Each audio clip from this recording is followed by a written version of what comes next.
Hey y'all, SEMA 2017, and my buddies at Goolsby's. It's a 69 Firebird out here I think y'all are going to like. Let me get the camera turned around and we'll take a quick look at it. So Jonathan, tell me a little bit about that Firebird, brother. That's Firebird, 69 Firebird, actually a local customer, well, somewhat local, but brought into us just a barrel hull. So we started from scratch with that thing. Went with Ride Tech suspension under it. We took a... Was it a Dynacore body or a real 69 Firebird you started with? It was a real 69. He had just stripped it down to nothing, and I guess it was to the point of like he'd done everything he could do, and he shipped it to us, and then we just put our twist on it. I gotcha. Well, tell me a little bit about what you did to it. First off, we end up our biggest thing that we hated the most about the front ends on those was that big rubber gasket that separates the fender to the front header. So we did away with it, right. Remade the whole front header, so that's one piece now. Drip rails, did away with those. Not a bunch of crazy changes on this thing, just trying to keep it more stockish, but just give it more attitude with what we could bolt on it. Well, you don't want to change a 69 Firebird a whole lot. No. You know, I mean, yeah, they're cool. They're cool to start with, and it's very refreshing. I think everybody's glad to see when somebody does a Firebird over a Camaro. Exactly. Yep. You know, it's just one of those. I don't know why the Pontiacs get overlooked like they do, but man, there's a ton of Camaros, and you just don't see that many Firebirds. And the Firebird's a really good-looking car. Oh, very much. That's the thing. If the Firebird's in the crowd, you're going to pick it out more than anything for the fact that there's so many Camaros out there. You know, not hating on the Camaros, but, you know, that's they've been left out. You know, the Firebirds are getting mistreated. That's right. Did you flush mount the windows no, and all actually, too? we just did a gloss trim on that since the rest of the car was done in a matte finish. Everything that bolts on it, torch handles, hood vents, window trim, tail lights, headlight bezels, we did all that gloss black. What about the color there? That's it was a satin gray? Yeah, actually, we worked with BASF on that and got it to where we could get the satin part just right. But we started out with actually a BMW color and did all the charcoal color, gloss cleared it. Then we come back and sand it down and did a Glazer's BASF matte clear over on top of that. Wow, no, it turned out nice. It looks kind of like a brushed steel, kind of, without the brush in it. You know what I'm saying? Exactly. Yep. Yeah. And you left door handles, mirrors, and everything on it. Yeah, like I said, we're just trying to stay true to this one and kind of leave it as stockish as possible. Trying not to go, stupid over budget on stuff like that, but make a good, clean driver that's got some attitude, to it, and just be able to get on it, hammer down, and have fun with it. For sure. And that's what you all do. You build a lot of cars that get driven, don't you? Oh, yeah, that's our main goal. We want the look, but we also want the drivability there where we do a bunch of tours, or if we want to go out there and do burnout contests, we can do it and not worry with it. I remember somebody at, was it Columbus? What car were you in Columbus? Yeah, we marked our territory on that one. How to do it. How to do it. Yeah. We made 30. Tell me about the interior on this thing. Actually, we went with a Toyota Scion FRSD. Sent all that to M&M Hot Rod Interiors, and they actually, rebolstered the seats, relicate leather, sent all the leather in, and just kept the dash stock. But we did classic instrument gauges. Did new carpet in the floors.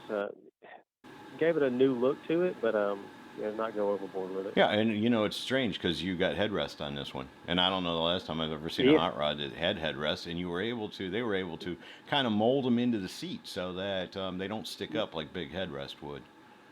Yeah, that's one of our biggest things. We hate the headrest, how tall they sit in there. Just trying to incorporate modern seats in these new cars, and we'll usually leave them out, but this one actually works out good for us, and that it's small enough, they fit in the seat, and kind of leave it there to where it doesn't look like something's missing. Oh, for sure. And what powers this thing? We actually went with a pull-out LS2. Once we pulled it out, we ended up going through it, rebuilt it, got with Texas Speed, and did some upgrade goodies on it to give it a good sound to it. And we're right at 500 horsepower to the wheels, 6-speed Bowler transmission, so good enough to get us in trouble, that should allow you to have a little bit of fun. Exactly. And I love what you did with the panel there across the radiator, the core support and all. That looks very cool. But then it's just got the regular like wheel inner fenders in it, and maybe it's cleaned up the firewall a little. But my point being is you didn't go crazy up under the hood. No, that was that boils back down to the just kind of not go overboard, but definitely the panel in front of that's kind of an eyesore right there in front of the radiator. So made a simple panel there, smoothed up the firewall, the inner fenders, just kind of gave it that sinister look under the hood too. Because if we made that all flashy and bling bling, it wouldn't have fit the rest of the car. So drivability was a big thing on this. Right. Yeah, and you're right, because I mean, you didn't go too crazy on the outside, and you open up. I mean, you did a nice job under the hood, but like I said, there's no paneling, not a lot of paneling closing it in, and hoses and wires are run neatly, but they're not all hidden to where you don't see any of them. But yeah, you're right. I think that's a lot of that. It looks the mechanical feel is what we like. We want it to look like it's usable and it's real and not fake under the hood. Like, right. Because that's the big question, right? When you don't see spark plug wires or whatever, you're just like, sure, it's clean. Yeah. they don't have the thing plumbed, Yeah. They're all clean when they're like this. Yeah. No, it's a cool car, and I'm always glad to see when you all turn some stuff out. What have y'all been up to down there in where are you at in Alabama? Alabama, Hueytown, Alabama. Actually, after our big SEMA deal, we're trying to get everything back rolling. Got the shop cleaned back up because that was a big rush for us. 5 cars this year, and now get everything cleaned back up, back in order, and now we're just pumping away and getting everything lined up for next year. Holy smokes! You had 5 come out this year. 5 this year, just at SEMA. So.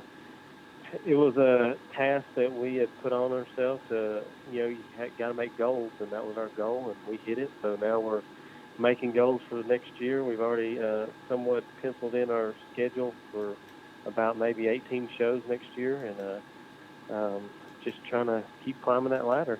Tell me, if people want to get in touch with you or follow your stuff, what's the best way to do that? Biggest thing, look us up. Social media is a big thing. You can do, GoolsbyCustom.com, or our big thing is at Goolsby Custom towards Facebook, Instagram, Twitter, any of them things. We're all on there and try to keep it up to date of anything we're doing, in the progress of, and just, past builds to keep ideas out there for anybody that needs anything. Brother, yeah, I'm always excited when I hear you got something coming.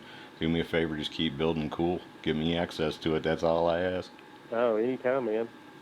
Man, I appreciate it, Johnathan. Have a good afternoon. All right, thanks, buddy. So there you go, from the SEMA Show 2017, a 1969 Pontiac Firebird by Goolsby Customs. Hope y'all have enjoyed it. See ya!